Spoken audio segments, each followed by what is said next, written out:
Bapak sekarang belum bisa gini, menentukan. Ya nggak apa-apa, ini PR aja. Gini. Ini PR aja, perenungan buat Pak Asta Indra. Makanya kenapa saya nggak bisa masuk Islam? Karena ternyata nabi-nabi itu memang nggak pernah menyembah Tuhan negeri Mekah, Pak. Karena Tuhan sembah mereka tuh Yahweh. Ini terbukti dari nama-nama teoforik yang mereka gunakan. Nggak pernah Alelullah, tetapi Haleluya. Nah, oke, sekarang saya tanya ya. Itu oke, Pak Asta nggak? Oke, sekarang jawab ini. Itu tadi udah let it go, nggak bisa dijawab. Pertanyaan saya di dalam Sirah Nabawiyah Ibn Hisham, volume 1, halaman 115, 118, dan 120. Kenapa kakeknya Muhammad, Abdul Muthalib, itu berdoa kepada Dewa Hubal yang disebut Allah? Mengapa Dewa Hubal juga disebut Allah di dalam Sirah Nabawiyah Ibn Hisham? Ini, saya jujur aja saya belum membaca yang itu bahwa Hubal itu disebut dengan Allah. Yang jelas yang saya tahu bahwa Allah itu sendiri kemudian ada Hubal, ada Lata, ada Uzza, itu adalah nama-nama leluhur yang dijadikan sesembahan. Begitu. Dan ada orang-orang, bahkan itu sudah menjadi adat, orang-orang Mekah pada saat itu sebelum Nabi Muhammad, itu menamai anak-anaknya dengan nama-nama leluhurnya, dengan nama-nama sembahannya itu. Nah, makanya saya perlu dengar Hubal itu disebut dengan Allah gitu loh. Jadi orang Arab sendiri juga mengakui ini orang sebagai penguasa cipta alam semesta gitu. Kemudian makanya kan gini, ketika Abu Sofyan itu diminta, tapi juga dia ada patung tidak Allah. Bukan. Jadi gini, ketika diminta menyembah Allah, kami juga menyembah Allah. Patung-patung itu hanya sekedar simbolis saja gitu loh. Simbolis untuk menghormati leluhur-leluhurnya. Nah, Nabi Muhammad hanya meminta itu buang gitu loh. Itu patung-patung itu buang. Itu menurut orang kafir Quraisy, bukan menurut Islam. Maksudnya ketika dimintain Abu Sufyan dimintain kaummu itu ayolah menyembah kepada satu Tuhan yaitu Allah. Nah, kenapa orang kafir Quraisy itu tidak mau? Saya kasih tahu Anda ya, Sebentar gini, saya cerita dulu. Ini sebentar, saya cerita Bu Sofi tadi cerita banyak banget. Nabi Muhammad itu meminta kepada Abu Sufyan, Abu Jahal pada saat itu masih hidup. Itu meminta agar menyembah pada satu Tuhan yaitu Allah. Tuhannya kami dan kalian semua itu kan gitu. Nabi Muhammad mengatakan kita semua itu menahan Allah dan orang Mekah, orang Quraisy juga mengakui Allah. Jadi jangan menyembah selain Dia. Tapi pada saat itu Abu Sufyan tidak mau karena apa? Allah, sosok Allah itu Tuhan yang tidak kelihatan itu tidak menghasilkan keuntungan. Karena orang-orang Jazirah Arab keturunan Ismail itu kan setiap bulan Zulhijjah itu kan melakukan haji di Ka'bah, melakukan haji di Ka'bah dan mereka itu menjual berhalanya itu menghasilkan uang. Sementara Allah itu Tuhan yang tidak pernah kelihatan. Sekarang jadi juga masih jualan batu, Pak. Batu hitam itu kan dijual. Oh iya, kalian sekali haji berapa itu hanya untuk melihat batu hitam? Sampai sekarang masih jualan batu. Bahkan Anda melempar jumroh pun harus beli. Berapa rial begitu? 6 rial kalau saya nggak salah tuh. Padahal ketika Anda lempar jumroh ke setan itu di bawahnya ada lori tuh. Ada lori, batunya dibawa, di packing lagi sama dia, di repacking buat dijual lagi. Ya bangga. Bahkan Raja Arab Saudi mengatakan kalau minyak kami habis, kami masih punya batu kok. Masih punya Ka'bah. Jualan batu itu memang laris, Pak. Jadi gitu.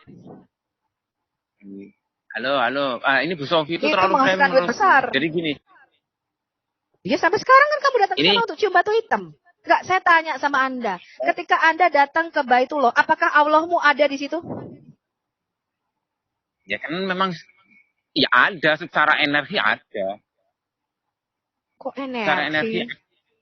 Loh iya lah, karena kami kalau saya kasih tahu Anda ya. Saya kasih tahu Anda ya. Silakan. Kalau memang Ka'bah itu ya. Sekarang saya tanya, apakah menurut Anda itu menyembah Allah yang sama dengan Yahudi dan Kristen apa enggak? Ya, iya sama. Itu keyakinan Muslim. Lah kok bisa beda? Saya tanya, di dalam Alkitab kami, Yahweh itu memerintahkan untuk saya kasih tahu Anda. Di dalam kitab Keluaran, Anda baca mulai dari Keluaran 20 sampai seterusnya, sampai 34. Tuhan memerintahkan Musa, Keluaran 20 itu 10 perintah Allah ya. Anda baca mulai dari Keluaran itu 20 sampai 34. Yahweh itu memerintahkan Musa untuk membangun mishkan atau tabernakel. Itu ditetapkan ukurannya apa? Nggak boleh sembarangan, nggak boleh kubus kayak begitu, nggak boleh. Ya, dia ada ukurannya. Kemudian terbuat dari apa materinya dikasih. Misalnya kolam basuhan dari tembaga. Kemudian tiang-tiangnya tuh atasnya perak, bawahnya tembaga. Dalamnya semua disalut emas, semua perabot suci di dalam ruang kudus dan ruang maha kudus. Perabotannya bentuknya apa aja, menorah, meja roti sajian, ya, sampai tabut perjamuan itu, tabut perjamuan itu semua diperlihatkan Tuhan sama Musa, suruh bangun, ukurannya ditetapkan, bahkan penutupnya itu nggak boleh hitam Pak, harus warnanya ungu tua, ungu muda dan merah. Kemudian dibordir dengan lambang kerup. Bahkan di dalamnya itu dibordir dengan buah delima. Itu semua diatur. Pakaian imam itu nggak boleh telanjang, Pak. Jadi nggak seperti kalian kan saat ini kamu baca di ya dan kitab Ulangan, itu nggak boleh datang ke Tuhan dengan telanjang. Ya, seperti ritual-ritual yang kalian lakukan. Bahkan harus memakai celana, jangan sampai kelihatan auratmu atau kamu mati gitu Tuhan. Harus pakai celana dalam, Pak. Imam-imam itu nggak boleh cewek ya, cowok. Imam kaum Lewi ini dikuduskan dan dikhususkan. Itu harus memakai celana dalam lenang. Tuhan berkata jangan sampai kelihatan auratmu atau kamu mati. Tidak kayak kalian telanjang bulat begitu, Pak. Nah, pertanyaan saya, ketika Tuhan juga menyuruh Salomo membangun bait suci, Tuhan memperlihatkan blueprintnya kepada Daud. Ini nanti kamu bangunnya caranya begini, ukurannya segini. Ya hampir sama dengan Musa lah, cuman bangunannya lebih permanen. Kalau Musa kan masih portable. Pertanyaan saya, Pak, kalau Anda dan kami menyembah Allah yang sama, di mana perintah Yahweh Allah kami untuk membangun kotak hitam yang ada di Mekah? Kalau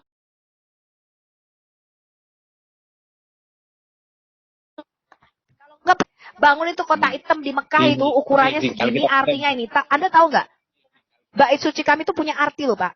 Pintu masuknya disebut jalan, tirai ruang maha kudusnya itu disebut kebenaran, dan tirai yang di dalam disebut kehidupan. Makanya Yesus berkata, akulah jalan, kebenaran, dan kehidupan.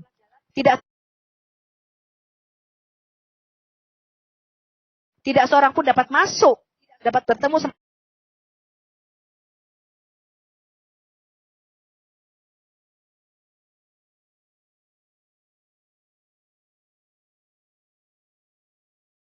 pun dapat masuk, dapat bertemu sama Bapa kalau dia tidak melalui aku, kata Yesus. Nah, pertanyaan saya pertama, ada dua pertanyaan saya untuk Pak Asta. Yang pertama, di mana perintah untuk membangun? Bapak kasih tahu saya arti lambang-lambang Ka'bah itu lambangnya apa, kenapa ditutup pakai kain hitam?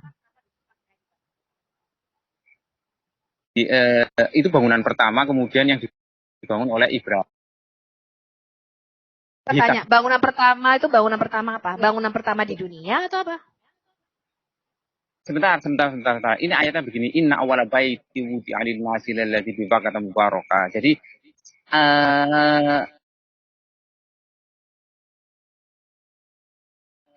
bangunan jadi di Bakkata mubarakah yaitu bangunan yang dibangun oleh Ibrahim, dan itu diyakini bahwa itu sebelumnya mana Ibrahim buktinya? hanya membangun kembali. Ya, saya tanya. Halo, Bu Sof. Mana buktinya Ibrahim membangun Ka'bah? Saya tanya. Yang membangun Ka'bah itu abad keempat adalah penguasa Yemen, namanya Asap Abu Karb. Bapak baca nggak Sirah Nabawiyah Ibn? Pak, namanya Asap Abu Karb, dan itu dibangun setelah bendungan di Yemen itu jebol. Bapak baca buku sejarah? Bu Sofi, silakan dibantah, boleh dibantah, tapi saya biar ngomong dulu. Iya, kepercayaan kamu itu tidak berdasarkan sejarah dan arkeologi. Terserah Bu Sofi mau ngomong apa, yang penting saya biar ngomong dulu. Wong Bu Sofi itu saya dari tadi Bu Sofi protes aja. Saya dengarkan. Saya menghargai terus. Kapan selesainya? Jadi iya, saya tanya. Mau saya sampaikan tidak pernah. Iya, itu oke. Ka'bah bangunan pertama. Tahun berapa Ka'bah dibangun? Hanya nanti saya biar jelaskan dulu.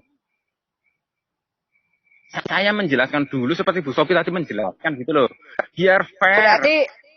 Berarti nggak ada perintah untuk membangun Ka'bah ya? Makanya saya tuh sebenarnya agak malas debat dengan Bu Sofi karena tidak pernah ada keseimbangan. Ngomongnya itu nggak pokoknya Bu Sofi harus ngomong soal. Berarti tidak pernah ada perintah membangun Ka'bah. Kamu cuma merebut rumah pagan Quraisy gitu kan?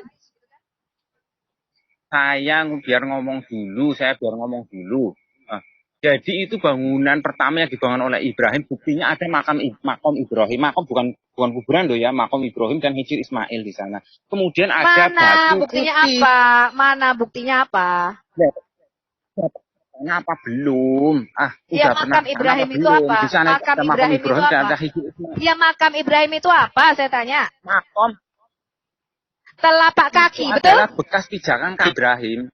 Ya, Pret. Siapa yang tahu itu bekas pijakan Ibrahim? Saya tanya. Sejak kapan Ibrahim ke Mekah? Pak, bukti arkeologi itu bukan telapak kaki. Anda bakal diketawain sama orang-orang sejarawan dan arkeologi. Ini telapak kaki Nabi Adam di puncak Sri Lanka. Adam pernah menjejakkan kaki. Anda diketawain, Pak. Saya tanya sekarang, siapa yang menguji itu telapak kakinya telapak kaki Ibrahim? Mana?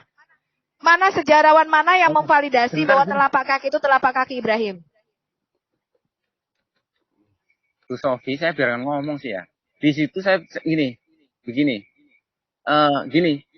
Makanya kan gini, ini berdasarkan keimanan kami, di situ ada peninggalan makam Ibrahim. Perkara nanti itu nanti dulu.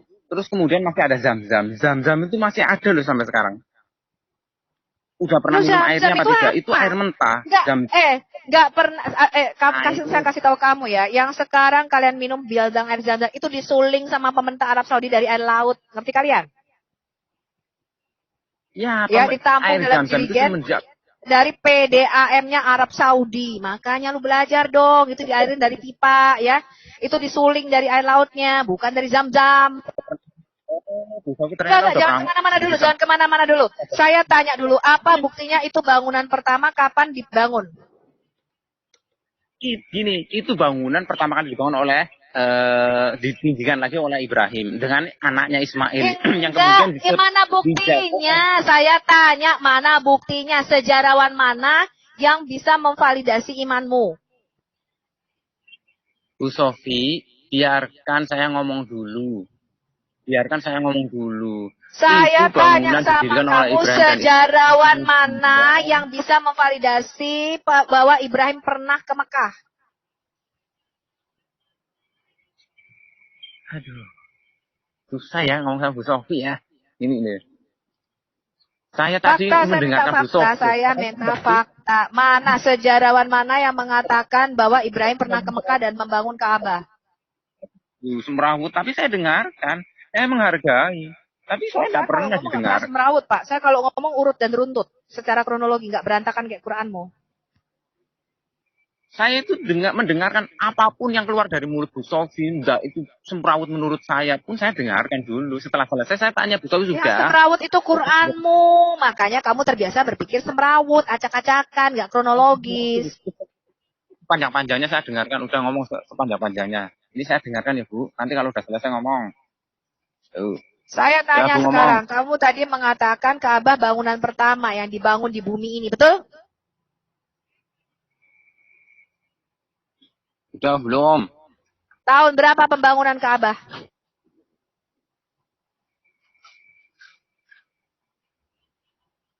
Jawab, tahun berapa Ka'bah dibangun? Tahun berapa Ka'bah dibangun? Apa buktinya? Saya berbicara atas nama keimanan. Dalam Al-Quran itu ada inna awwala baiti wudi'a lin-nasi lalladzi barakatuhu mubarakah. Iman itu urusan iman. Iya nanti Bapak akan diketawain sama kucing. Ya, kalau orang arkeologi sejarawan memvalidasi tempat ini tempatnya Ibrahim berdasarkan telapak kaki. Bapak itu punya pikiran apa enggak? Bisa mikir apa enggak? Mana ada telapak kaki dijadikan dasar bukti sejarah dan arkeologi, Pak? Kan di situ banyak. Di situ ada keturunan-keturunan Ibrahim. Orang-orang Arab itu secara tradisi itu mencatat garis keturunannya sampai leluhurnya. Mana catatannya mana? Ada, catatannya ada. Baca saja, kita berjanji. Saya sambil berjanji ya. Kita berjanji. Kita berjanji. Saya kasih tahu Bapak ya. Saya minta catatan sebelum zaman Muhammad. Abad keempat, abad kelima lah paling nggak, sebelum Nabi lahir. Mana catatan sejarah silsilah? Iya. Ibu Sofi mesti mau ngomong bahwa Ka'bah itu pernah runtuh. Jangan yang abad ke-9, jangan yang abad ke-10 setelah Nabi lahir. Itu silsilahnya dibuat-buat.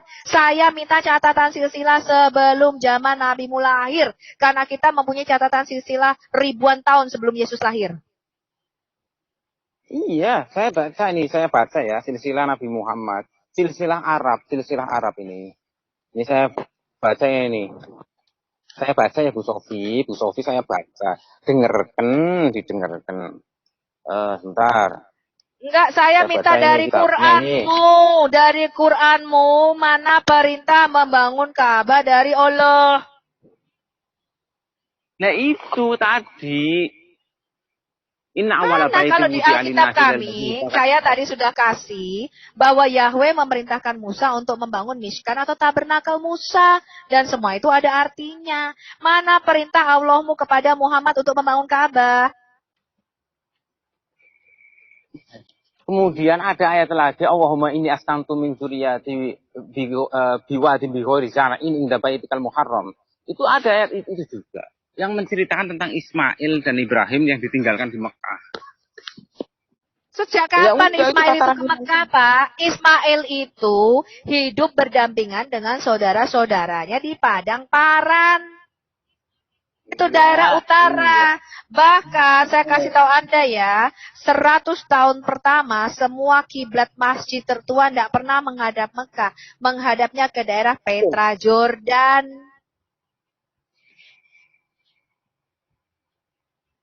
Kalau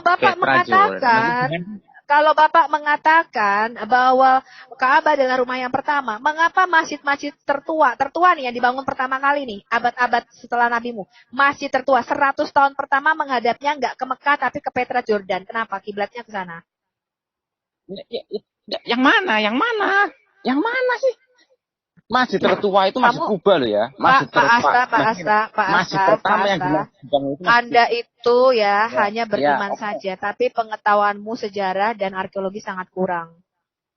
Oh iya betul Pak Profesor, Bu Profesor ya betul. Makanya gini loh, kamu beli bukunya Dan Gibson mengenai the first 100 years of kiblat ya. 100 tahun pertama semua masjid-masjid tertua itu menghadap ke Petra Jordan. Jaminannya apa bahwa buku yang disebutkan oleh Bu Sofi itu benar? Itu bukan buku, itu berdasarkan penelitian, Mbak, dan itu divalidasi. Ya. Itu berdasarkan penelitian arkeolog. Yang lain bukan berdasarkan penelitian. Halo, emangnya yang lain bukan berdasarkan penelitian? Ya bukan dong. Ibu pernah ada? Saya tanya, kamu pernah dengar nggak bahwa bukti seseorang itu ada di tempat membangun tempat itu ada tapak kaki? Kamu pernah dengar itu dijadikan bukti sejarah dan arkeologi telapak kaki? Di situ tidak cuma itu saja, ada juga bukti-bukti yang lain. Salah satunya adalah ada Hijir Ismail, kemudian ada Hajar. Apa Dakil Ismail apa? Enggak kau bilang apa? Dakil Ismail. Hijir Ismail. Apa itu Hijir Ismail? Ada Hijir Ismail. Nah, makanya udahlah. Hijir apa itu Hijir Ismail aku tanya? Ya udah itu nanti kalau di sana telanjang. Orang telanjang ngikutin tawaf dengan telanjang tanpa mengenakan pakaian dalam itu berhala pagan. Kitab Taurat kami melarang datang ke rumah Tuhan dengan telanjang muterin Ka'bah seperti Bapak. Ya, Al-Quran juga gitu. Ya, apalagi gondal gandul. Itu dilarang, Pak. Di dalam kitab Taurat kami itu orang pagan berhala yang melakukan penyembahan dengan cara telanjang. Iya, makanya kami hapus itu yang kayak gitu nggak boleh. Harus pakaian. Mana pakaian kok hapus? Kok sampai sekarang masih gak pakai celana dalam kok? Kok sampai sekarang masih gak pakai BH kok? Kok puterin kok tawaf dengan telanjang? Bahkan kemarin ada yang membuka di Ka'bah tuh orang siapa tuh Bang Ion tuh yang buka tuh orang Afrika atau apa? Tiba-tiba dia buka kain ihramnya, telanjang bulat ya. Iya, iya, iya. Ya itu berarti dia. Yang penting Islam itu mengatur bahwa tidak boleh bertelanjang. Oh, boleh saja. Harusnya. Kamu tahu nggak bahwa orang-orang pagan Arab Quraisy termasuk nabimu itu pernah berkeliling dengan telanjang? Saya tanya, nabimu naik haji berapa kali ke Mekah? Saya tanya, kamu tahu nggak bahwa orang-orang pagan Quraisy itu mengelilingi Ka'bah dengan telanjang? Kamu tahu nggak itu? Enggak, saya tahu kalau itu saya tahu. Nah sekarang nabimu pernah telanjang. Nabimu pernah telanjang keliling Ka'bah nggak? Nggak pernah. Nggak pernah lah. Oh, berarti nabimu nggak pernah naik haji. Oh, sekarang aku tanya, kenapa ada hadis yang mengatakan air mani kami masih bertetesan ketika nabimu menyuruh umroh? Kenapa ada hadis seperti itu di dalam hadismu? Apa yang kalian lakukan? Apa yang kalian lakukan ketika di Ka'bah? Kenapa dikatakan ada nikah kontrak di sana dengan segenggam kurma? Coba saya ingin lihat hadisnya gitu loh. Saya ingin lihat hadisnya yang mana yang dimaksud.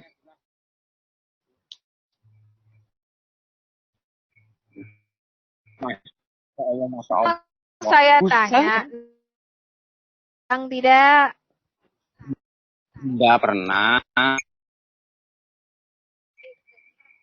Tidak Loh, pernah. kok bisa nggak pernah? Nabi mu naik haji berapa kali? Nabi, 1 kali. Yang sebelumnya lainnya nabimu tidak pernah naik haji.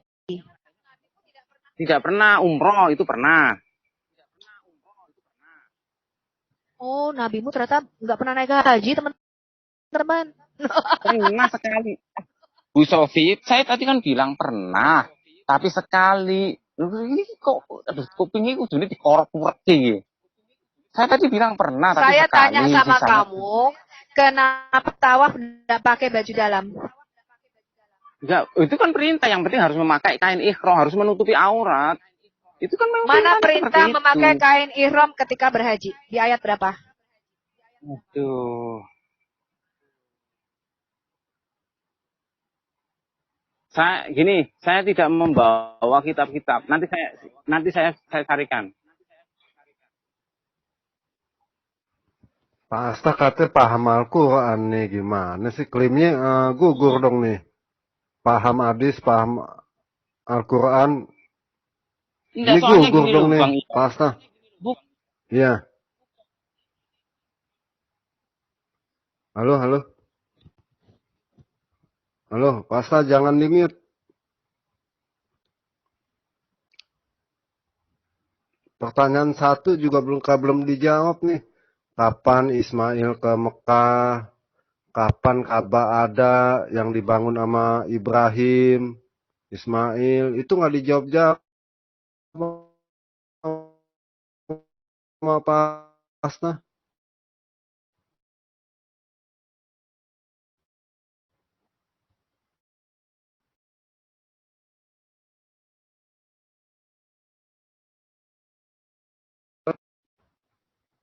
Suara saya agak Natal. Membacakan dibantah. Jadi kapan selesainya kalau silsilah itu saya sudah tahu Pak, Bapak nggak usah baca. Silsilahnya orang-orang Arab mentradisikan silsilah sampai ke leluhurnya yang paling atas sampai ke Ibrahim. Kamu baca Sirah Nabawiyah Ibn Katsir halaman 51 ya. Silsilah di atas Adnan. Di atasnya Adnan dari nabimu. Itu mereka nggak tahu siapa, nggak bisa merujuk kepada Ismail. Iya, itu begini silsilah, tapi tetap ada sejarawan yang sampai ke Ismail, ada yang nggak ada. Silsilah dari nabimu ke Adnan itu cuma ingat-ingatan sahabat-sahabatnya. Dari Adnan ke atas itu hanya buatan. Dari Ismail ke Adam itu diambil dari bangsa Israel. Kamu lihat itu videoku tentang silsilah. Iya, begini loh. Jadi memang ada yang gini. Misalnya dalam pendapatnya Al-Barzanji dia hanya sampai ke Adnan. Memang secara umum itu hanya sampai Adnan kemudian langsung ke Ismail. Tapi ada beberapa yang mencatat sampai ke Ismail. Salah benar dan salah Ada, itu itu semua dibuat-buat. Semua ya, yang mencatat silsilah dari Atan dihubungkan ke Ismail itu adalah silsilah dibuat-buat. ya. Bahkan kata Ibn Saya lebih Abbas, percaya sepupu Nabimu, silsilah itu itu daripada Busofi. palsu dan itu berbohong. Tapi saya lebih tidak percaya Bu Sofi gitu aja. Saya lebih Masalah, percaya bahwa orang Bu kamu Sofi itu ditetapkan untuk binasa kok. Kamu kan ditetapkan untuk terserah. menyembah Tuhan negeri Mekah, ditetapkan untuk binasa. Ya jelas saja kamu tidak percaya. Kalau percaya kamu dan keluargamu seisi rumahmu sudah diselamatkan, termasuk anak-anakmu. Memang kamu ditetapkan Halo. masuk neraka. Terserah Bu Sofi kok. Terserah Bu Sofi mau ngomong apa. Tinggal kita Memang nanti iya. kalau itu dibuktikan. Iya terserah. Oh enggak, saya bukan pada waktu mati. Pada waktu saya hidup, saya sudah tahu saya dijamin. Untuk apa pada waktu mati saya baru tahu? Iya. Iya terserah Bu Sofi. Itu kan retorika Bu Sofi. Itu udah biasa sekali. Tidak. Dalam Islam itu sebenarnya sudah ada. Alkitab berkata Roh Kudus adalah jaminan keselamatanmu sampai aku datang yang kedua kali. Jadi kita itu sudah dijamin, Pak. Kita sudah dimeteraikan. Roh Kudus adalah meterai keselamatan kita sampai Yesus datang kedua kali. Alkitab berkata dengan jelas. Jadi tidak ada yang mudah-mudahan insya Allah. Atau nanti kalau aku mati aku baru tahu deh. Tuhannya Tuhan yang mana. Tuhan kalau nanti mati aku baru tahu deh. Masuk surga apa enggak. Enggak ada orang Kristen seperti itu. Iya. Sebenarnya itu bahasa itu juga saya tahu yang dimaksud apa itu saya tahu. Gitu. Tapi nanti coba ketika saya menjelaskan lagi. Cuma memang ya, saya sih nggak bisa ini ya, Asta, karena memang kamu ditetapkan binasa, ya makanya kamu nggak bisa percaya. Tapi saya sih berharap kamu dan seisi rumahmu akan diselamatkan oleh karena percaya kepada Tuhan Yesus. Sebab kalau tidak, maka kamu dan seisi rumahmu akan binasa selama-lamanya dalam neraka. Iya. Sebenarnya gini, Muslim itu selalu mewanti-wanti bahwa siapapun Muslim yang tidak percaya Isa Al-Masih maka dia kafir, dia keluar dari Islam. Sebenarnya udah diwanti-wanti. Mungkin saya percaya Isa, Pak. Isa itu keponakannya Musa dan Harun, kakeknya namanya Imron. Dibunuh pada waktu zaman Israel Musa, surah 4 ayat 153 157. Jadi itu 1500 tahun sebelum Yesus lahir.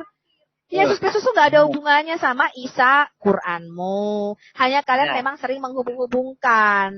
Tapi sebenarnya Isa itu lahirnya 1400 tahun sebelum Yesus Kristus. Itu kepalsuan dan kebohongan.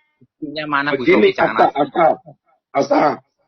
Begini. Ya, makanya tadi aku, sebentar Isa. Makanya tadi aku kan membantah.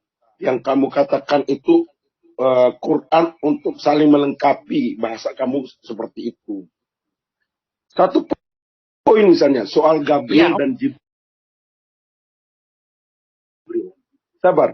Satu poin misalnya soal Gabriel dan Jibril. Di dalam Alkitab itu tercatat bahwa malaikat Gabriel memberitahu namanya. Sedangkan Jibril bersama Muhammad. Siapakah kamu ini? Boleh baca ya. Di 2 Petrus 2 ayat 4. Dikatakan di sana. Bahwa malaikat jahat yang dibuang ke dalam neraka dan disimpan di dalam gua-gua gelap sampai pada hari penghakiman. Jadi malaikat jahat itu adalah iblis. Gitu. Jadi harus jelas gitu. Ketika tadi Anda membawa satu narasi bahwa Quran itu dan kitab dulu saling melengkapi. Banyak sekali secara historisnya berbeda. Yang saya mau katakan secara historisnya berbeda. Jadi ini klaim kosong sebenarnya. Hanya klaim mau menyamakan, mau mengasumsikan seolah-olah itu sosok yang sama. Gitu loh. Kamu itu sebenarnya harusnya membaca Quranmu, setelah baca baik teliti Quranmu, setelah kamu teliti, kamu bandingkan dan baca Alkitab. Jangan, kan kalian selama ini kan haram baca Alkitab. Jadi baca gitu. Baca secara utuh, bukan baca setengah-setengah. Bacalah secara utuh dari Kejadian sampai Wahyu gitu. Supaya Anda paham. Begitu juga Quran Anda dibaca dari surah nomor 1 sampai nomor kesekian, sampai nomor terakhir. Gitu. Supaya Anda bisa melihat, membandingkan gitu. Maksud saya, bandingkan gitu. Jadi supaya Anda itu jangan bertanya, dan terus bertanya. Iya, sebenarnya dari tadi yang bertanya-tanya itu Bu Sofi terus, saya disuruh menjawab sementara saya belum memberikan penjelasan Iya, sama Ibu sekali. Sofi tadi artinya mempertanyakan ketika Anda mengklaim, ketika Islam mengklaim bahwa itu sosok sama. Gitu loh. Iya, Bang Arjuna, gini loh. Jadi saya tadi kan menyarankan Bu Sofi silakan ngomong yang banyak. Nanti kalau udah selesai ngomong, giliran saya yang ngomong. Nanti kalau saya udah selesai ngomong, silakan dibantah. Tapi saya ngomong baru berapa kalimat dibantah, Ini Ya, gini, sebentar. Pastor udah tinggal jawab, mana bukti sejarah, bukan ditanya mana bukti iman. Pastor mesti fokus sama pertanyaan buktinya. Di mana bukti sejarah Ibrahim dan Ismail membangun Ka'bah. Buktinya ya, sejarah ya. Coba. Fokus sama pertanyaan makanya. Coba silakan. Enggak. Saya biar menjelaskan dulu, nanti baru tanyalah gitu loh. Karena saya juga melakukan hal seperti itu. Saya dari tadi sebenarnya tidak sependapat dengan yang diuraikan oleh Bu Sofi, tapi saya tidak bertanya. Iya gini, sekarang ya. Tunjukkan bukti sejarah bahwa Ibrahim dan Ismail ke Mekah dan membangun Mekah. Coba buktikan. Iya. Gini, saya tadi sudah bilang, ini perspektif Muslim, bahwa ada ayat yang bilang seperti itu. Inna awala baiti wudi'a lin-nasi lalladzi bibakata mubarakah.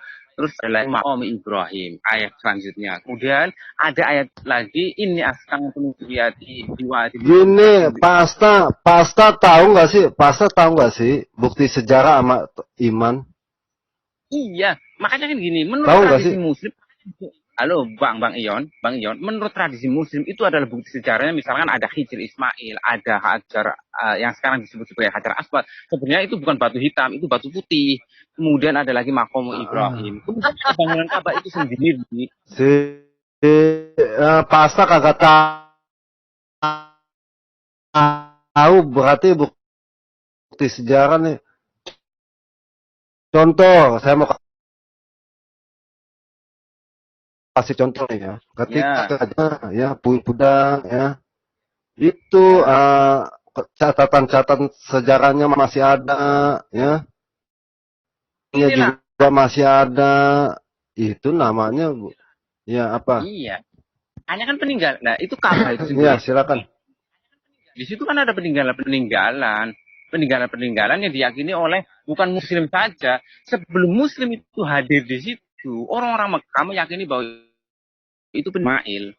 Sebelum Islam itu hadir, dibilangin bukti. Harus bagaimana? Gitu. Udah sampai di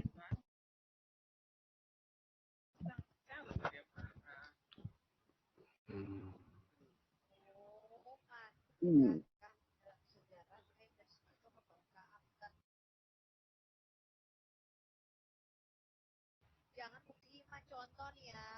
Contoh ya, saya katakan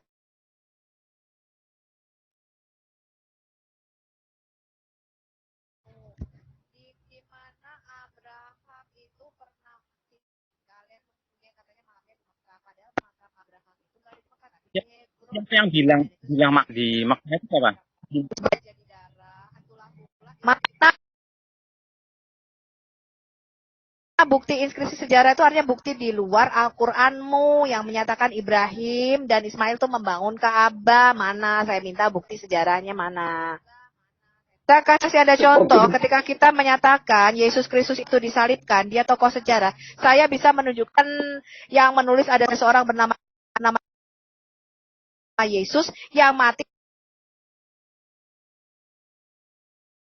disalib di Pontius Pilatus, dan itu semuanya orang-orang pembenci Kristen, tapi mereka menulis sejarah bahwa ada Yesus memang disalib, gitu loh Pak. Itu tuh fakta sejarah namanya. Ya, dan Islam mengaku ada tataran sejarah. Pertanyaan saya, Pak, mana bukti sejarah Abraham dan Ismail membangun Mekah, membangun Ka'bah? Saya tanya Pak, Ishak aja itu nggak pernah ke Ka'bah, Ismail aja itu tinggalnya di Padang Paran, kagak pernah ke Ka'bah. Sumur dia tinggalnya di sekitar Sumur Laharoy Pak. Sumur Laharoy itu Bapak tahu, itu itu sumur Laharo itu sampai sekarang masih ada sumurnya di daerah utara, Pak. Bagaimana mungkin Bapak mengatakan zam dari Hong Kong zam. Bapak tahu nggak sumur Laharo itu di mana? Bu Sofi itu pokoknya Bu Sofi itu dari tadi itu pat ngomong terus membual. Udah pada tataran iman. Bukan iman, ini sejarah. Sumur Laharo itu letaknya antara Kades dan Beret. Itu di daerah utara sampai sekarang sumur yang ditinggali Hajar dan Ismail tuh masih ada, Pak. Kok bisa sampai ke Mekah itu mana buktinya? Yang ditinggali Hajar dan Ismail juga masih ada sampai sekarang. Pak, zam. Sumur Zam-Zamnya itu bukan sumur yang ditinggali Hajar dan Ismail. Saya tanya, di mana di dalam kitab Taurat kami, Hajar dan Ismail itu ada sumur Zam-Zam. Di mana sumur Zam-Zam ada di dalam Alkitab kami? Zam-Zam itu arti itu berasal dari bahasa Arab. Jadi beda sih, masalah nama enggak penting. Yang penting bukti sumurnya masih ada sampai sekarang. Sampai sekarang masih ada. Jangan dulu sebelum Pak Gobloknya minta pasta, aduh si pasta sumurnya masih ada. Aku makanya kalian tuh ngemilnya apa sih? Ngemilnya salmon kek, jangan cuma Pak, Bapak tahu enggak Kades Barnea? Saya tanya, Pak. Sumur Laharo itu letaknya di Kades Barnea. Bapak tahu enggak Kades Barnea di? Ya, di daerah di Berseb. Berseb di mana tuh, Pak? Ya, itu daerah Israel, masih Israel. Oh, daerah Israel lalu bisa pindah ke situ, Pak. Pindah ke Mekah jam-jamnya. Iya, itu sumur Laharoynya dari daerah Israel bisa pindah ke Mekah. Yang mindahin sumurnya sinten. Siapa, Pak? Iya, ya seperti itu. Oh, tradisi. Allah ya, Pak ya. Aduh, Yahudi juga yang mindahin sumur ternyata. Si Bapak. Emang sumur bisa dipindahin gitu? Emang bisa dipikul sumur? Emang sumur bisa dipikul, Pak? Emang sumur bisa dipikul? Pak. Enggak, itu bukan sumur itu pindah ke sini, enggak. Itu sumurnya sumur Zam-Zam. Lah tadi Bapak yang bilang dipindahin sama orang Yahudi. Sumur Laharo itu di Kades Barnea. Ini loh saya masih bisa tunjukin Anda ya petanya, Pak. Kades Barnea itu di padang gurun Sin. Sampai sekarang masih ada itu sumur Laharo. Itu sumur bisa pindah ke bawah, yang mindahin siapa? Saya juga bisa tunjukkan sumur Zam-Zam masih ada di Mekah.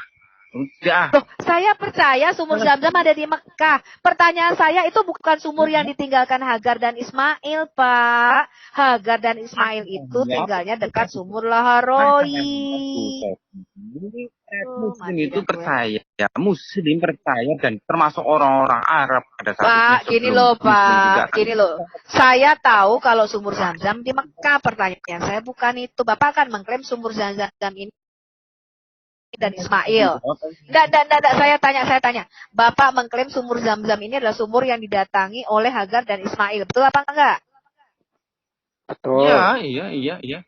Nah, padahal di Alkitab itu ribuan tahun, Pak, sebelum ada Zam-Zam, Hagar dan Ismail ini mendatangi sumur namanya Laharoi. Itu letaknya di antara Kades dan Beret di padang gurun Sin. Saya tanya, Bapak tahu enggak Kades Barnea di mana? Halo Bu Sofi, sebelum Al-Quran itu turun, orang Arab di Mekah sudah ada. Bahkan sebelum Alkitab itu ada, orang Arab di Mekah sudah ada. Sebelum Alkitab itu diturunkan kepada Musa, aku mendukungmu loh, Pak. Mekah itu sudah ditinggali. Aku mendukungmu loh, Pak. Ya, orang Arab itu ada sebelum Ismail atau sesudah Ismail? Apa? Orang Arab itu ada. Orang Arab ada kan sebelum Ismail atau sesudah Ismail? Sebelum Ismail ya, Pak. Orang Arab itu kan keturunannya Ismail. Gimana sih? Halo. Bagaimana ya caranya saya menolongmu? Tuhan juga menjanjikan bangsa keturunan sebelum Ismail ada Arab Bu Sofi. Saya mendukung Pak Asta ini, Pak. Sebelum Arab itu ada itu sebelum Ismail sudah ada Arab Bu Sofi. Iya Pak Asta, biasa Pak plek dulu kita, Pak. Ya. Kita sama-sama Enggak, Muslim. dia yang bilang siapa? Saya Al-Kafir, Pak. Saya mendukungmu, Pak, karena Enggak, sendirian saya kasihan bilang. sama Bapak. Arab Mekah Iya, itu Pak. keturunan Ya. Ismail. Arti kata Araf Mereka itu apa sih, Pak Asta? Arti kata Araf itu apa? Arab. Araf, Al-Araf.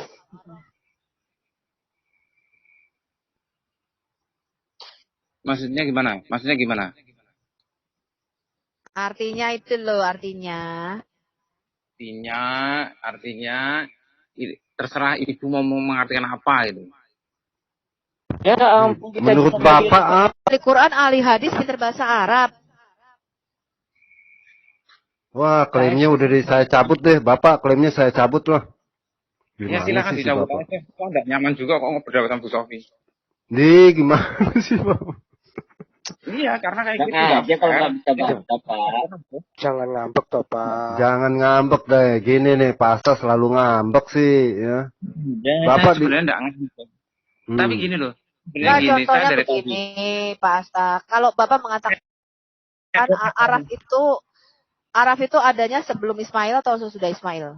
Ya, jawab Pak, jawab. Ya itu kan bangsa Arab itu kan khususnya Mekah, saya cerita Mekah ya, itu keturunan Ismail. Sehingga ada setelah Ismail. Arab Pak, yang ditanya Arab nih. Makanya Bapak fokus dong. Fokus Pak Asta, Maksudnya- fokus sama pertanyaan. Maksud Pak Asta itu orang Arab hanya ada di Mekah, Pak? Nggak ada di tempat lain orang Arab? Enggak di Jazirah Arab, enggak cuma di Arab. Enggak cuma di Mekah lah. Tapi yang Mekah Orang itu, Arab itu adanya menurut Bapak sebelum apa sesudah Ismail? sesudah Ismail. Wah, kita gak sinkron, Pak. Sebelum Ismail sudah ada Arab, Pak. Wong ibunya Ismail itu dari Arab kok, Pak. Gimana toh Bapak ini? Ya ampun, Pak.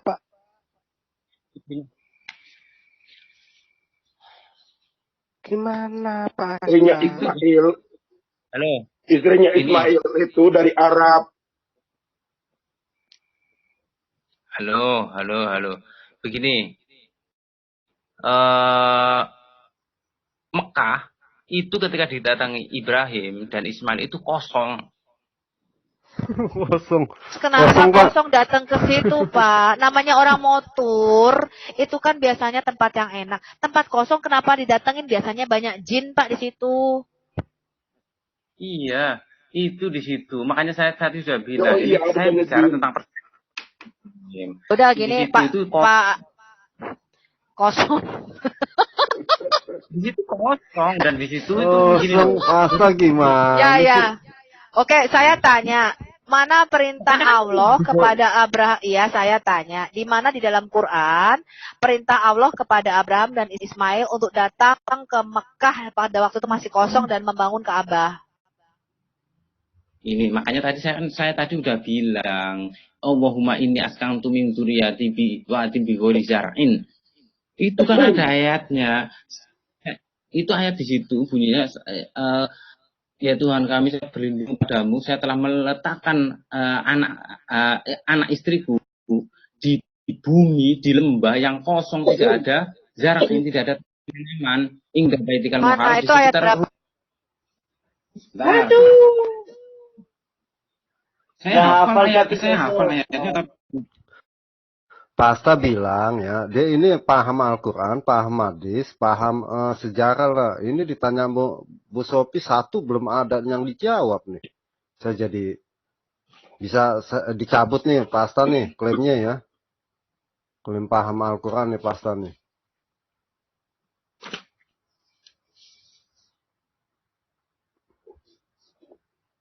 Kayak Ion. Ini pinter loh, Bang Ion. Pak Iya, Ion, ini pinter. Pasta ini pinter loh. Pinter. Pinter. Semalam saya dengerin tuh pinter. Cuman terkadang takiyah gitu loh. Oh, Takia. Biasanya Itu kalau kan Iya, Takia. kalau itu terkadang Biasanya nggak jujur sama dirinya Menurut saya sendiri. sih, Data sudah dijelasin sama Bu Sophie tapi nggak mau menerima itu kan aneh. Ini sejarah itu tidak bisa dirubah, Pak. Ya, Itu loh, Pak. ini biasanya Kak Ion, kalau sering ngeklaim paham Al-Quran, paham hadis, itu ujung-ujungnya nggak tahu apa-apa. Menurut saya begitu. Di surat Ibrahim. Surat apa tuh? Surat Ibrahim ayat keberapa? Ayat keberapa, Pak? Ayat 7.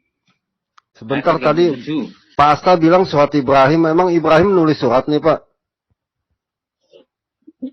Aduh, itu surat itu dinamakan dinamakan Ibrahim. Jadi surat-surat beberapa nama itu yang berbeda. Itu enggak usah dibahas itu. Nanti kalau dibahas itu nanti akan saya nanya doang. Bapak ngambek kalau saya nanya nih.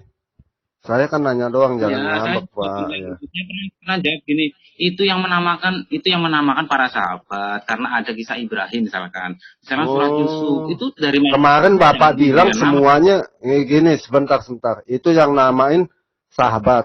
Kemarin Bapak bilang sama saya, itu semuanya dari Allah. Gimana sih? Termasuk puisi, termasuk sajak, termasuk gimana sih Bapak nih sekarang? Ayatnya dari Allah. Gini Bang, ayat-ayatnya dari Allah, tapi kan setelah dikelompokkan menjadi satu surat, baru yang menamakan tidak ada namanya, kemudian diberi nama. Yang termasuk nama sajak itu, nih, sajak dari mana sajak? Sajak, puisi, pantun, itu dari mana? Sastra, maksudnya gitu. Oh iya, sastra. Iya. Sastra gitu loh. Sastra itu kan macam-macam. Itu dari Allah ya. Bagaimana orang tua bahwa Al-Quran itu harus dipakai naskah yang asli, teks aslinya. Itu dari mana? Dari Allah kan? Iya, itu dari Allah apa dari sahabat? Dari Allah semua. Al-Quran itu ayat-ayatnya dari Allah semua. Bu Sophie, dari Allah semua, Bu Sophie. Berarti Ustadz Najah nggak tahu nih. Lebih pinteran Pak Asta sama Najah, saya yakin. Paham. Lebih paham Pak Asta. Hebat nih. Kalau Asta ini apa ya? Menurut saya sih Islam yang agak cerdas sedikit ya. Cuman ada beberapa hal yang beliau takia. Gitu. Seperti tadi, seperti penyamaan, saling melengkapi. Gitu. Nah, Asta ini pinter ngarang. Maksudnya begini, ketika saya membantah persoalan saling melengkapi, di sini satu sisi ya, sudut pandang. Gitu, ada banyak hal ya, yang tadi misalnya mulai penciptaan, mulai histori Adam dan Hawa, histori Kain dan Habel, histori Abraham, histori Musa, bahkan sampai histori Isa ya, itu berbeda gitu. Apalagi histori tentang sesembahannya di Yohanes atau Matius 4 ya, ayatnya yang ke-22, Yesus berkata begini, kamu menyembah apa yang kamu tidak kenal, tetapi kami menyembah apa yang kami kenal. Jadi itu berbeda. Jadi banyak hal yang berbeda gitu. Sedangkan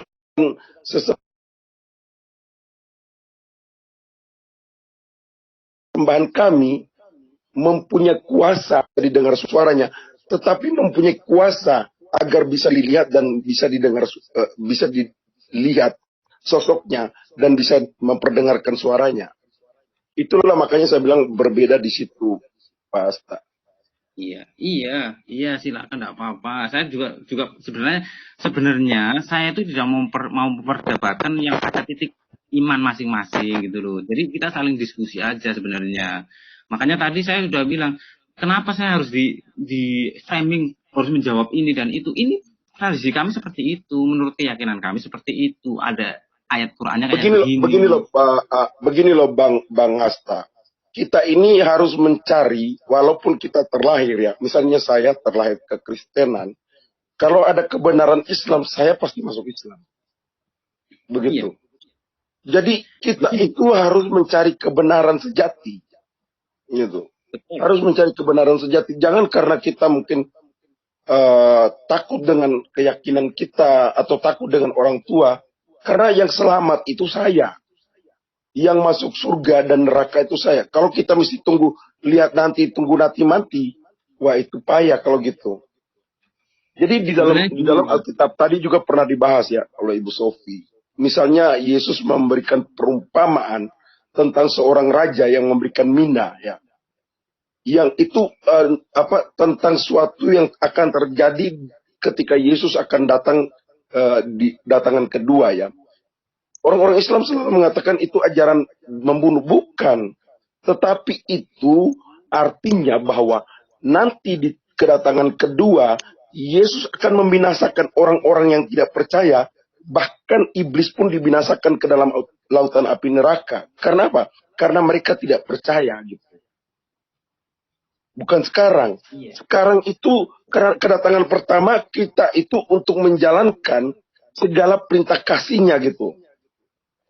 Ajaran kasih itu jangan membenci, jangan ada dusta, jangan ada dengki. Karena ketika kita ya, misalnya kita ada pikiran jahat, itu sebenarnya kita sementara menurut keinginan iblis. Gitu. Tetapi agar kita tidak menurut keinginan iblis itu. Juga ada pertanyaan begini, Islam selalu. Juga ada pertanyaan begini. Bang Arjuna. Mereka pikir ajaran kasih Yesus itu ajarannya lemah. Itu kan pikiran Islam. Ya. Enggak. Kenyataannya tidak seperti itu. Di Wahyu 3 ayat 14, di Wahyu 3 ayat 16. Sebentar, Nats. Biar Bang Arjuna dulu. Bang Arjuna belum selesai. Ya, jadi begini Bang Arjuna. Mereka tadi berpikir bahwa ajaran kasih itu lemah. Allah nggak bisa ngapa-ngapain. Dia ngomong. Jadi begini ya. Di sana dikatakan itu kan perumpamaan. Jadi orang Islam mengambil ayat itu seolah-olah Kristen itu ajaran radikal. Sebenarnya bukan seperti itu. Maksudnya itu perumpamaan tentang di hari kedatangan kedua. Bahwa Yesus yang datang sebagai raja bersama para malaikat itu akan membinasakan semua orang yang tidak percaya tentang dia yang disalibkan, tentang dia yang menyelamatkan, dia menyelamatkan umat manusia dari kematian, di mana ucapan pertamanya, kamu melanggar perintah itu, kamu akan mati. Gitu. Karena itu dia harus dengan dia melakukan sendiri untuk mengambil kata-katanya tadi. Titah pertamanya tadi itu, yang bilang katakan mati, harus dia sendiri mati dan sanggup mengalahkan kematian itu. Jadi harus sanggup, karena Tuhan sendiri yang mengeluarkan titah itu. Maka dia sendiri yang harus mengalahkan kematian itu. Titahnya harus dikalahkan. Gitu. Iya. Itu loh, lalu ada pertanyaan berikutnya. Mengenai roh. Roh, ada tadi pertanyaan. Apakah roh Yesus karena Kristen menyembah itu sesembahan itu roh adalah roh, lalu disamakan roh Yesus dengan roh iblis. Nah, perlu diketahui bahwa di dalam kekristenan bahwa malaikat jahat yang tadi saya katakan 2 Petrus 2 ayat 4 itu, dia itu diciptakan juga dari rohnya Tuhan. Tetapi kenapa? Karena dia membangkang, maka dibuang ke dalam api neraka.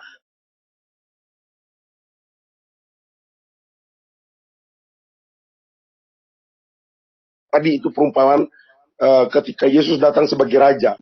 Iblis tadi. Itu. Jadi memang mereka itu roh juga. Karena diciptakan dari roh. Hanya karena mereka membangkang, maka dibuang ke dalam neraka dan disimpan di gua-gua gelap. Berbeda dengan kebenaran. Itu. Jadi seperti itu, Bang. Jadi iya. Jadi Islam selalu mengklaim tadi secara historis. Jadi abang itu bisa lihat ya, bisa membandingkan dari kitab Kejadian sampai Ulangan yang digunakan Yahudi tempo dulu.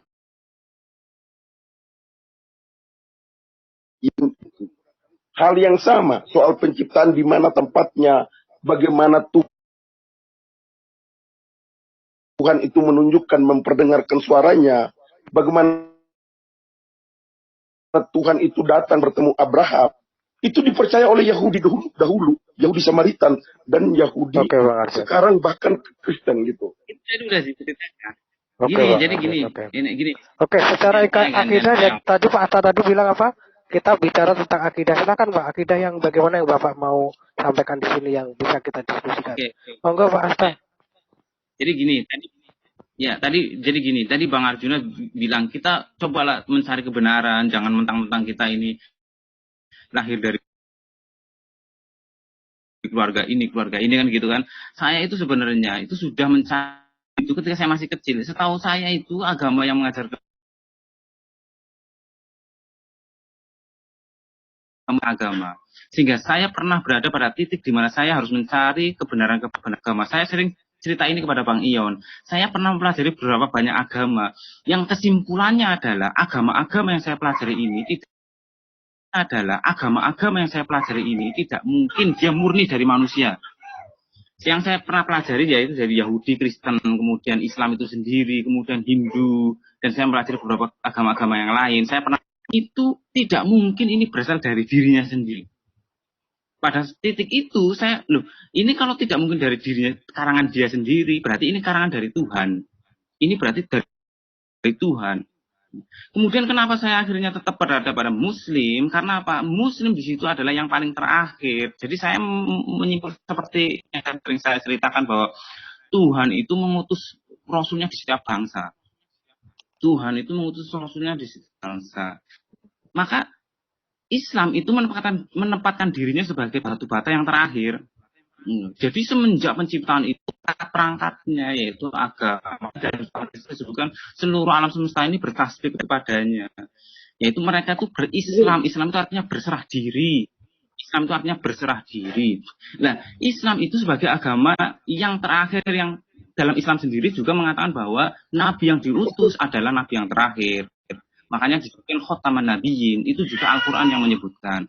Kemudian saya belajar lagi setelah agama Islam ada agama apa lagi? Saya mempelajari ada Druze yang kemudian saya coret karena itu sebenarnya sempalan-sempalan. Kemudian saya pelajari Bahai.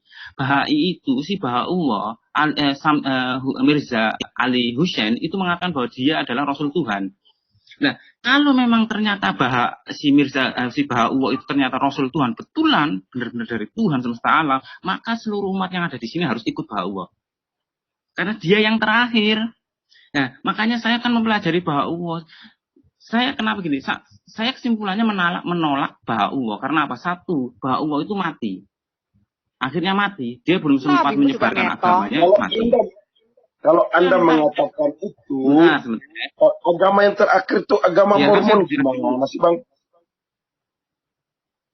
Gini, saya kalau Anda mengatakan dulu ya. Tadi kan Anda berargumentasi, bahwa agama-agama saya berkesimpulan bahwa Islam agama yang terakhir. Nah, ternyata yang dikirim kepada bangsa-bangsa, kepada semua bangsa-bangsa. Artinya ada lagi agama yang terakhir, agama Mormon. Dikirim juga ke bangsa-bangsa yang lain, bahwa ada semua bisa bangsa-bangsa yang lain gitu. Berarti harusnya Anda menjadi agama Mormon. Iya, makanya kan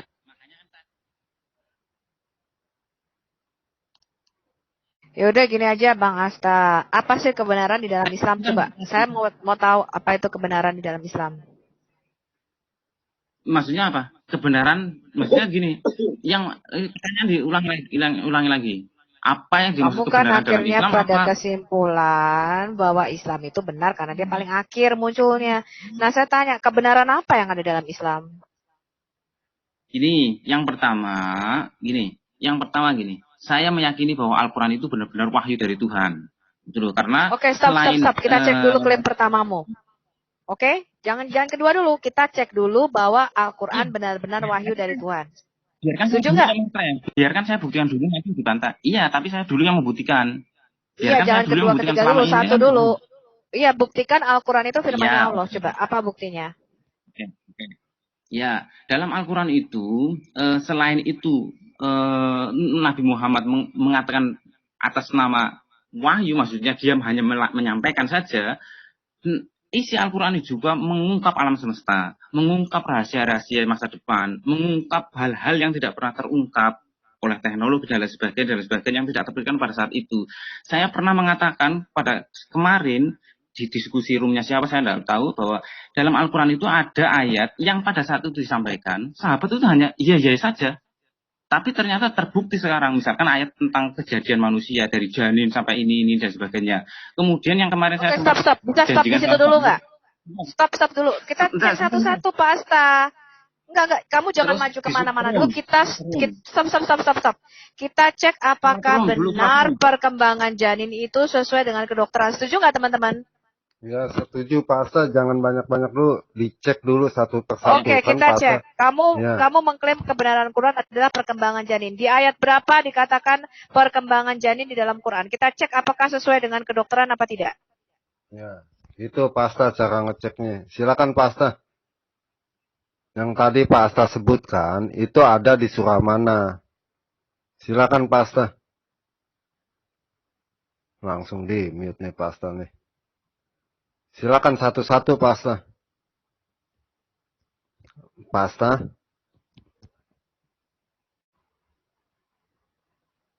Jangan kebanyakan dulu Pak. Satu-satu klaimnya kita cek. Ya, betul Bu, betul. Silakan mana Pak Asta, sebutkan surahnya di mana yang seperti Pak Asta klaim nih. Oh, Dede. Ya. Pak Asta. Di surat Al-Mu'minun ini dengar apa enggak sih? Jelas. Surat Al-Mu'minun ayatnya. Oh ya udah kirain enggak dengar, soalnya tadi tanya terus. Silakan. Dibacakan terjemahannya.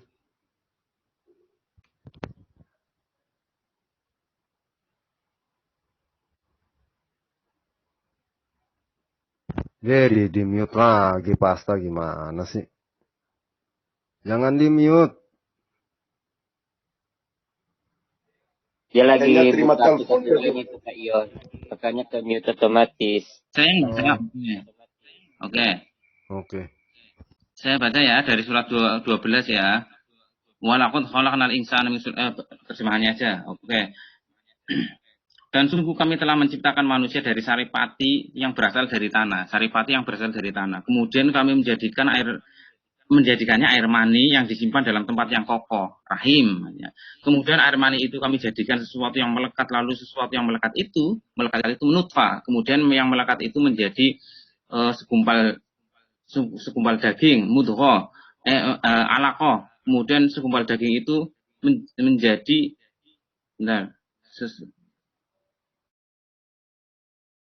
itu kami bungkus dengan daging. Kemudian kami jadikan makhluk yang berbentuk lain. Maha suci Allah, pencipta yang paling baik. Nah, itu saya mau tanya Pak, itu saripati. Emang ada saripati berasal dari tanah, Pak? Iya, itu maksudnya itu. Dari mana saripati berasal dari tanah? Gini Bang, itu maksudnya air mani. Ini sebentar, kita tanya dulu. Ini penciptaan manusia pertama apa semua manusia? Ini maksudnya janin. Kisah. Sejak kapan bayi terbuat dari tanah? Loh, gimana sih? Ini sesungguhnya. Ini loh ayat 12. Dan sesungguhnya kami telah menciptakan manusia dari suatu saripati dari tanah. Ini penciptaan manusia pertama apa semua bayi? Enggak, itu saripati dari tanah itu maksudnya tumbuh-tumbuhan yang terus dimakan. Kami menciptakan manusia dari tanah, dari tumbuh-tumbuhan. Kok tumbuh-tumbuhan? Pak, yang benar nih fokusnya Pak. Liar. Ini sesungguhnya kami menciptakan manusia dari saripati dari tanah. Saripati dari tanah itu maksudnya air mani itu loh. Air mani itu yang kita makan dari tanah itu, yang tumbuh dari tanah itu menjadi saripatinya. Aduh, ngarang lagi. Ada. Itu gimana sih? Ada air mani dimakan. Aduh, Dari saripati tanah menjadi air mani. Saripati tanah itu maksudnya Pak, Bapak baca semua tafsir ya Pak. Ayat 12 itu penciptaan Adam, manusia pertama. Wah, tuh kan Sejak mana kapan nih si Bapak? saya tanya teman-teman Bang Ion, apakah air manimu dari tanah? Bukan. Enggak. Tidak. Halo. Bang Arjuna, Halo, Bang Arjuna, air Halo. manimu dari tanah, Bang Arjuna? Bukan. Nats, air manimu dari tanah? Ya enggak lah Bu, aduh. Sembarangan. Berarti di sini yang air maninya dari tanah cuman kamu, Pak Asta. Kamu memang makhluk yang lain daripada yang lain. Enggak, saya itu menjelaskan sebagai otoritas muslim loh ya, otoritas Islam. Itu iya.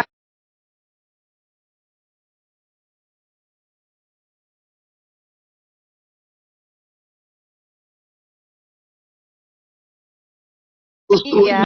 Di situ ada tidak sesuai dengan kalau kamu mengatakan seperti itu tidak sesuai dengan ilmu pengetahuan.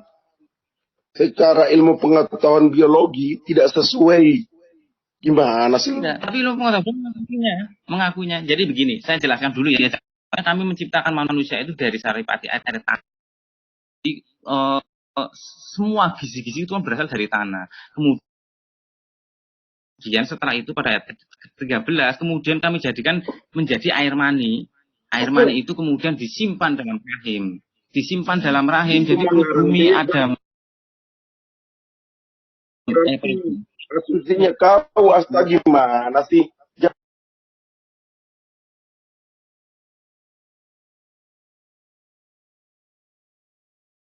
Jangan berasumsi gitulah.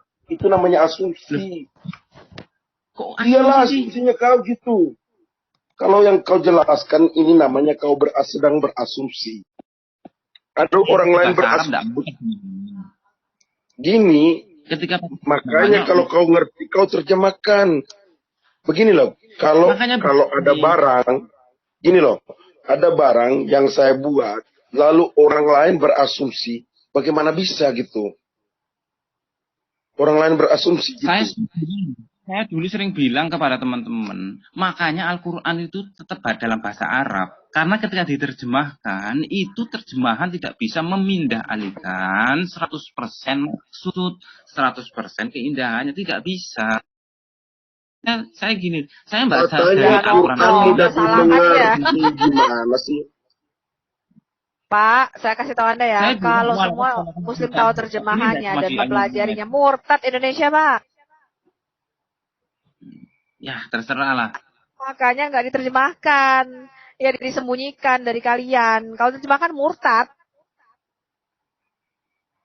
Nih, saya bacain Bapak tafsir Al-Jalalain ya. Saya bacakan Bapak tafsir Al-Jalalain. Ayat 12 itu bicara tentang penciptaan manusia pertama Adam. Ya, terus?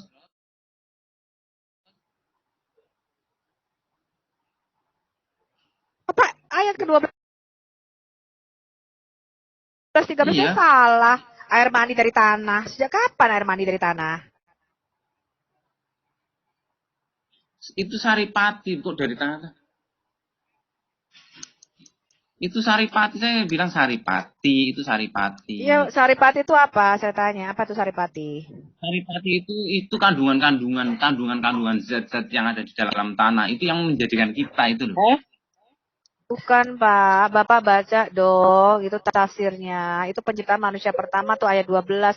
Ayat 13 itu semua kemudian keturunan Adam diciptakan dari air mani. Yang disimpan yang di tempat yang kokoh ini bukan rahim sebenarnya tapi tulang sulbi.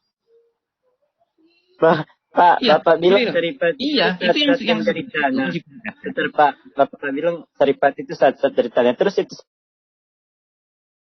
apa tumbuh-tumbuhan itu tanah Pak? Iya. Saripati yang ada di tumbuh-tumbuhan juga dari tanah, semua kan dari tanah. Lah itu yang menjadikan penciptaan Adam. Itu kan menjadi penciptaan ini lewat itu menjadi air mani. Begitu loh. Menjadi air mani. Oke, sekarang saya tanya. Dari saripati tanah. Sekarang saya tanya, sejak kapan bayi itu dari air mani kemudian jadi segumpal darah? Bapak belajar biologi nggak?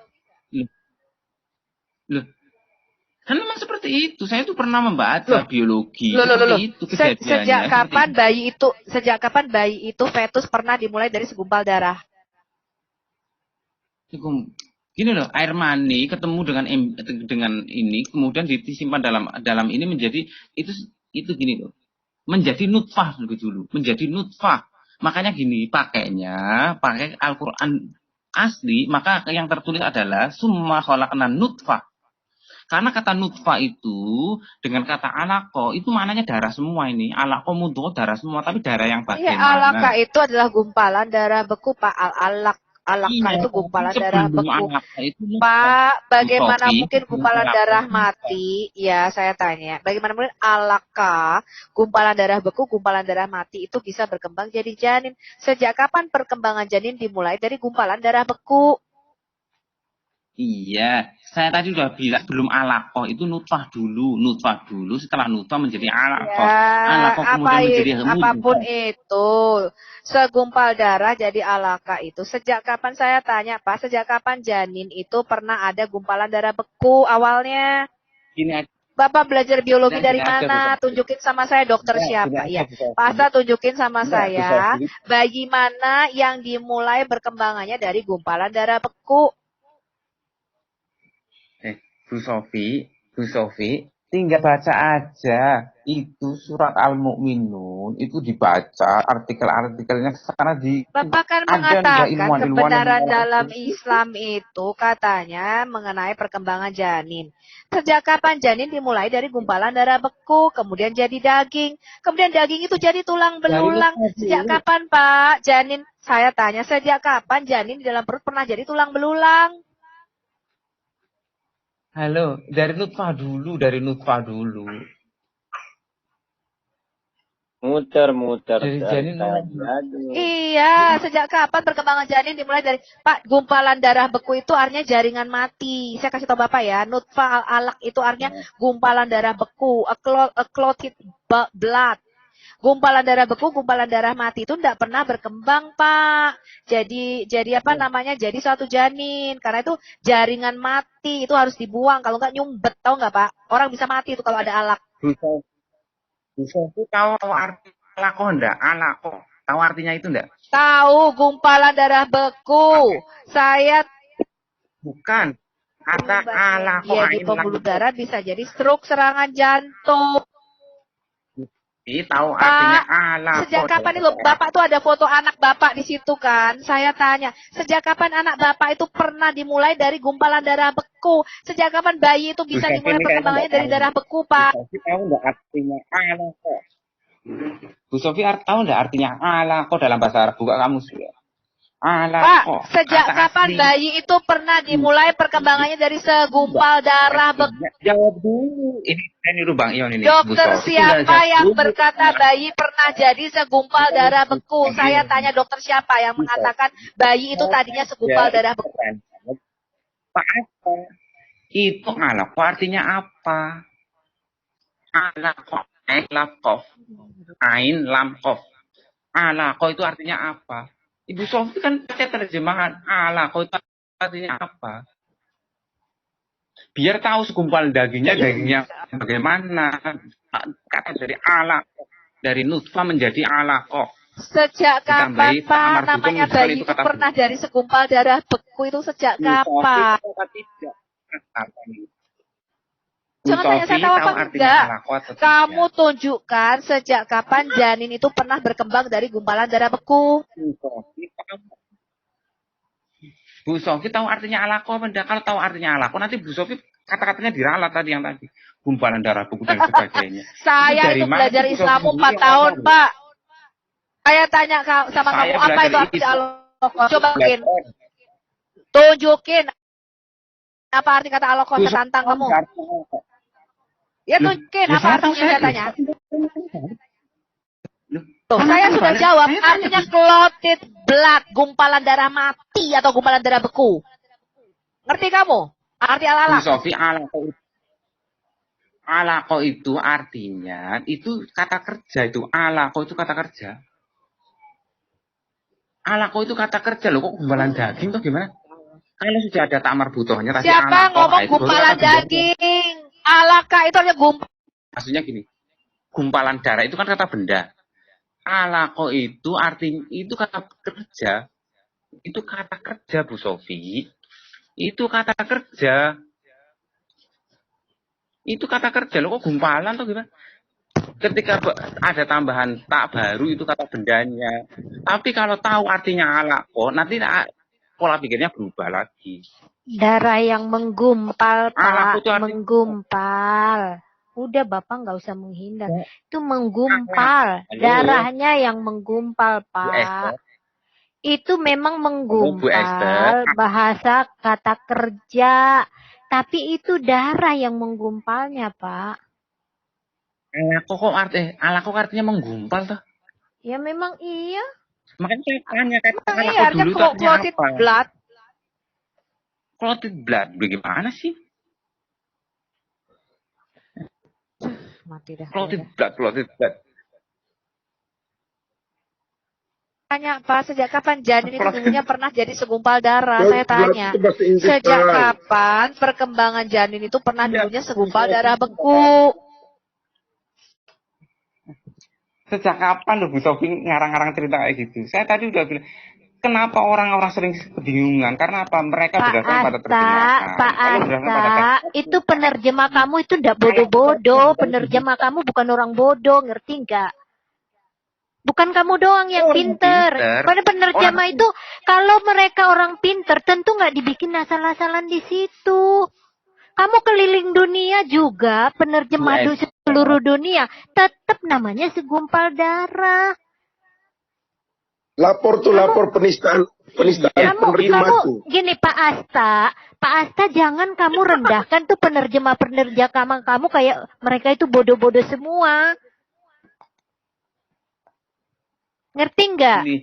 Nih kamu membodohi seluruh bahasa di dunia ini, Pak. Baik itu bahasa kuno, mau bahasa modern tuh bisa diterjemahkan, Pak. Sekalipun bahasa Arab. Bahasa Arab itu akarnya dari mana sih? Semetik juga, toh? Yang diterjemahkan dengan segumpal darah, terus diterjemahkan sebagai gumpalan darah mati dan lain sebagainya. Nah, itu karena dia tidak mengerti arti alako. Pak, bukan kamu doang yang mengerti, Pak. Mereka penerjemah itu bukan orang goblok, Pak. Saya kasih tahu Bapak, mereka itu orang pinter. Iya, tapi penerjemah itu tidak pernah kamu penerjemahnya orang Arab sono, kamu lihat. Iya, Bu. Al-Qur'annya Arab, Pak Asta. Al-Qur'annya Arab. KSU. Dan sebagainya.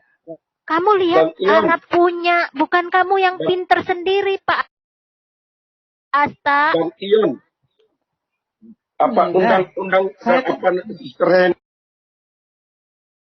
dong, Suster Heni yang di Kuwait dong. Bang Ion, itu loh. Dia itu istilah, misalnya segumpal darah diterjemahkan dengan ini. Sejak kapan ini darah beku yang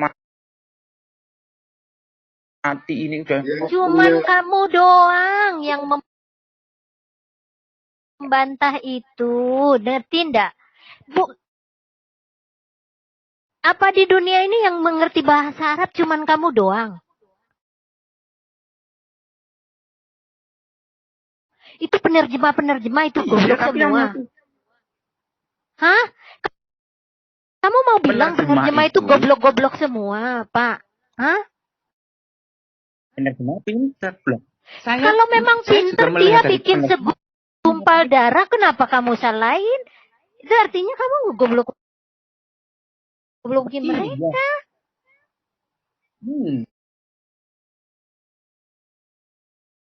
Ya, bukan saya menyalahkan terjemahan segumpal darah, tapi Bu Sofi menambahkan segumpal darah yang mati beku dan segumpal darah udah pasti mati, Pak. Enggak, itu seperti Bapak kena luka, makanya diterjemahkan seperti lintah, Pak. Al-alakat itu artinya seperti lintah. Bapak tahu nggak lintah? Itu seperti gumpalan darah mati, Pak. Namanya darah kalau sudah menggumpal itu beku, mati. Kalau darah itu tidak mati, dia nggak berupa gumpalan, Pak. Bapak ngerti ya? Kalau darah itu hidup, gumpalan darah itu seperti Bapak itu loh kena apa namanya? Atau istri Bapak kalau pas lagi menstruasi itu keluarnya gumpalan-gumpalan darah mati. Nah, itu namanya al-alaq, Pak. Darah itu artinya gimana sih lu? Darah itu mengalir, cairan apa menggumpal menurut Bapak? Iya, kalau berdasarkan kata alako, berdasarkan pada kata alako, ini loh ya, darah itu, ini makanya gini, biar tahu, sebenarnya terjemahnya tidak salah, tapi kita harus juga tahu makna asal kata dari kata alako itu sendiri, biar tahu gumpalan darah yang bagaimana, begitu loh. Kalau gumpalan darah, semua gumpalan darah itu udah mati, Pak. Bapak ngerti nggak? Iya, kental aja darah kental aja itu udah bermasalah, apalagi menggumpal. Iya, tapi alakoh tidak mati. Gitu. Itu kalau udah menggumpal, kalau udah diterangin tadi sama Bu Sophie. Kalau udah menggumpal tuh udah mati. Kalau belum menggumpal, dia masih hidup. Nih, saya bacakan dari keterangan Islam sendiri ya, bahwa fetus atau janin pada waktu itu seperti lintah. Al-alaq itu artinya lintah, Pak, leech, ya. Dan warnanya merah karena darahnya itu membeku. Ya, it is very red because of the frozen blood in it. Jadi Nabi Bapak itu berkata bayi itu tadinya gumpalan darah beku. Ini dari Islam sendiri. Ya. Nabi Bapak itu berkata bayi itu tadi dimulai dari gumpalan darah yang frozen. Frozen itu artinya membeku itu Pak, di freezer. Iya. Makanya namanya alaq, Pak. Alaq itu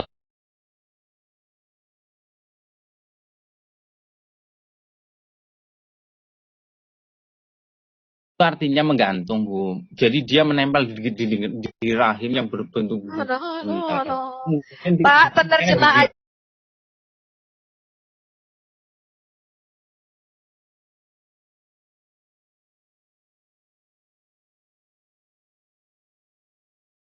yang menerjemahkan segumpal darah.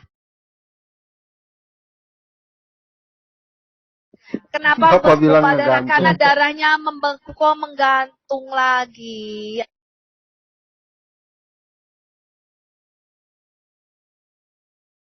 Aduh. Ya kan alaq artinya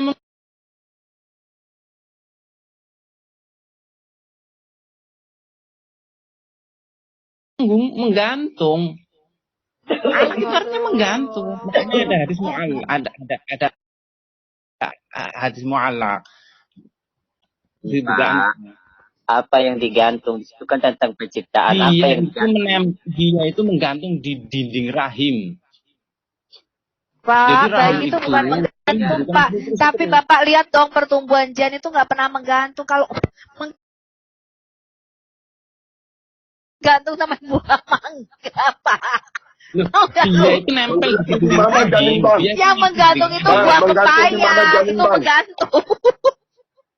Menggantung di mana janin, Bang?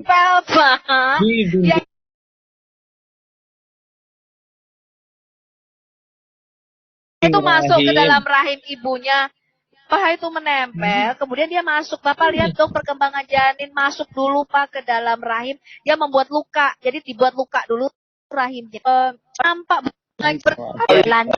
tentang perkembangan janin, udah gitu aja, udahlah. Wong kita semua di sini bukan dokter semua, tinggal dibaca saja. Bukan dokter, tetapi ada literatur. Pak Asta, itu kan Allah. Allah, kamu jangan bilang kita nggak ngerti sama Allah. Didiskualifikasi dia kalau kamu bilang nggak ngerti.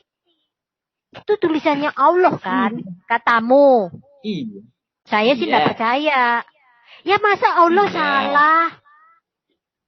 Iya, makanya tinggal di itu aja, tinggal dibaca aja artikelnya Ya memang tentang udah penjelasan. dibaca Pak.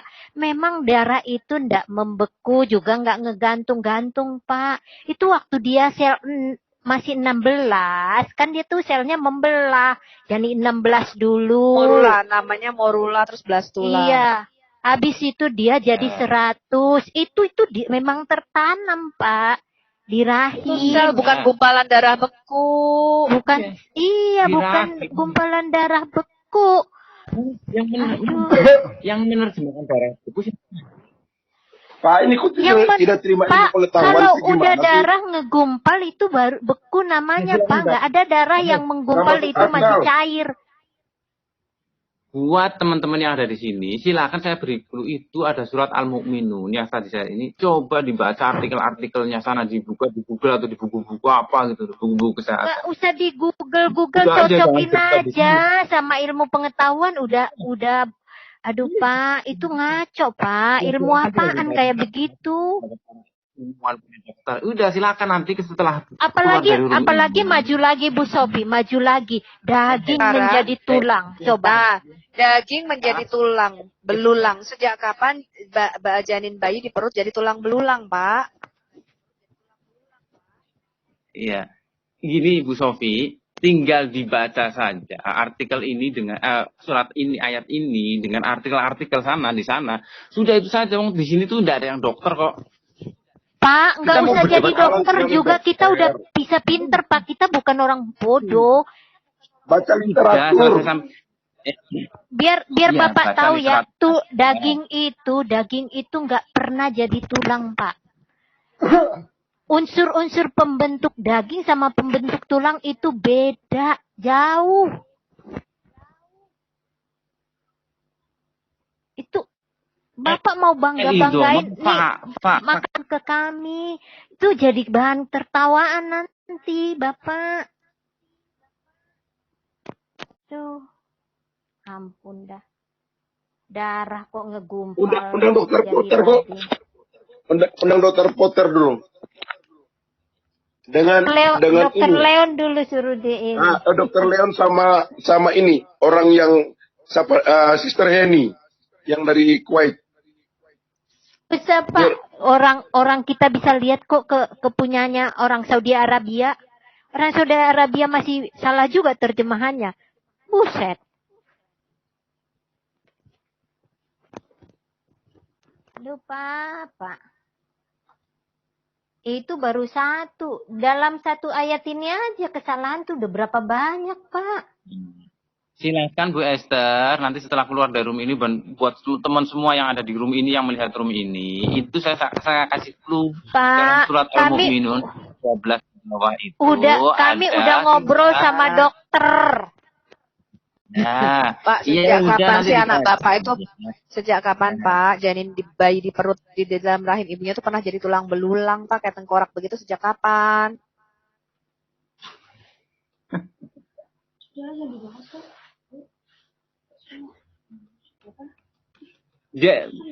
Iya. Jadi dari tulang kemudian dibungkus dengan daging. Anak idoma pakai daging itu setahu gue sate lilit loh. Jadi bukan terus jadi tulang, bukan maksudnya jadi tulang semuanya dari atas. Kamu nggak usah tambahin kata-katanya Allah apa Asta, nggak usah tambahin. Udah jelas kok di situ segumpal daging. Kami jadikan tulang belulang. Itu kami bungkus dengan daging. Kita tambah-tambahin kata-katanya Allah nih. Wah, bahaya nih si Asta nih, penistaan si Asta nih. Asta jangan menista, tambahin kata-katanya Allah.